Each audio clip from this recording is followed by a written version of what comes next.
We have seen some employers already who are onshore, for example, or outside of the DIFC, have implemented savings plans. Your multinational companies, life sciences, pharma, etc., oil and gas have also done it, where they already have a savings plan for employees in it.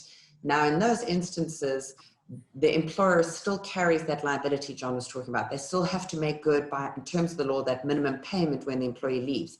But these employers are also seeing from an employee value proposition, to want to attract and retain key staff, let me give them something that they can also contribute to. And some of those employers have actually paid into it with the employee. So there is an enhancement over and above the end of service. Do I think it can go? I absolutely do. And since dues, we've had a lot of clients come and ask us questions about it. They're starting to get engaged in the conversation a lot more than before, and understanding that this is no longer just, we have to wait until the law changes.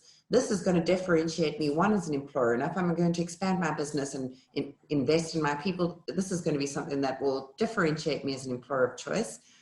But it's also something that will allow, particularly on multinationals, ease of mobility of staff across the region, because your benefits are aligned. Right now, people are working in the UK, etc. Great, we don't have tax in the UAE, but they have a retirement provision.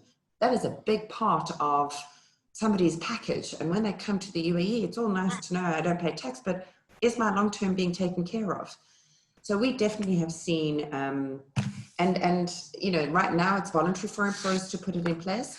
But I do know that at a government level, they've also started having roundtable discussions to say, what should we be looking at in terms of end of service? Importantly, the end of service was never intended for retirement. It was really just to help employees leave the UAE.